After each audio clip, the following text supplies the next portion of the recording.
রান্নার জন্য আমি মাছটাকে ধুয়ে ভালো করে লবণ হলুদ মাখিয়ে রেখেছি। আর এই দেখো কড়াইতে তেল দিয়ে দিয়েছি। আমি মাছটাকে ভালো করে লবণ হলুদ মাখিয়ে রেখেছি বন্ধুরা। কড়াইতে তেল দিয়ে দিয়েছি, তারপরে এই বাটা মাছগুলো আবার ছেড়ে দেবো কড়াইতে ভাজার জন্য। গরম হয়ে গেছে, মাছ ভাজা কড়াইতে তেল গরম করে নিয়েছি। আবার একটু কালো জিরা ফোড়ন দিলাম। এবার একটু আদা বাটা আর 2 কোয়া রসুন সেটা দিলাম। এর মধ্যে দিয়ে দেবো 1 চামচ জিরে হলুদের গুঁড়ো,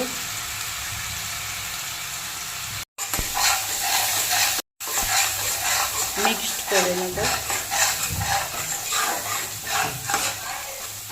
এর মধ্যে দিয়ে দেবো একটু টমা পেস্ট করে রেখেছি সেটা দেবো, অল্প একটু লবণ স্বাদ মতন। এটা প্রায় কষানো হয়ে গেছে মশলাটা। এবার এর মধ্যে 4টে কাঁচা লঙ্কা চিড়ে দিয়ে দিলাম। দেখো ভালো করে মশলাটা কষিয়ে নিয়েছি। এবার পরিমাণ মতন একটু জল দিয়ে দিলাম। ঝোলের মধ্যে আমি মাছগুলো দিয়ে দেবো। মাছগুলো দিয়ে দিয়েছি এর মধ্যে।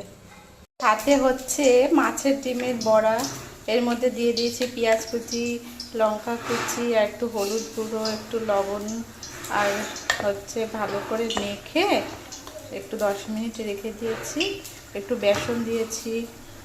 এখন আবার হবে মাছের ডিমের বড়া। এই মাছের ডিমের বড়া বানানোর জন্য এর মধ্যে নিয়ে নিয়েছি কিছুটা বেসন, কিছুটা কালো জিরে আর লবণ হলুদ ভালো করে দিয়ে কাঁচা লঙ্কা দিয়ে ভালো করে মেখে 10 মিনিট রেখে দিয়েছি। দেখো বন্ধুরা কড়াইটা গরম হয়ে গেছে।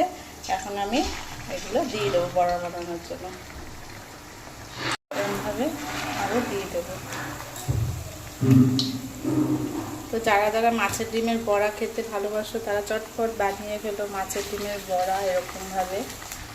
বড়াগুলো ভাজা হয়ে গেছে, আমি একটু উল্টিয়ে দেবো। এবার এক পাশ ভাজা হয়ে গেছে। এই দেখো কি সুন্দর ফুলেছে বড়াগুলো। বন্ধুরা দেখো কি সুন্দর কালার এসছে। রেডি হয়ে গেছে বাটা মাছের তেল ঝাল রেসিপি। ঝাল রেসিপিটি যদি তোমাদের ভালো লেগে থাকে তাহলে অবশ্যই একটু লাইক কমেন্ট শেয়ার করে দিও, আর অবশ্যই একটু সাবস্ক্রাইব করে দিও প্লিজ বন্ধুরা। বানিয়েছি দেখো বন্ধুরা কি কি বাটা মাছের তেল ঝাল রেসিপি। এদিকে বানিয়েছি মাছের ডিমের বড়া। এটা কি মাছের ডিম? রুই মাছের ডিমের বড়া।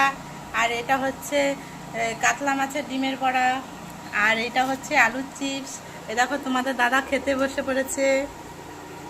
আগে কি দেবো গো? কেমন হয়েছে গো?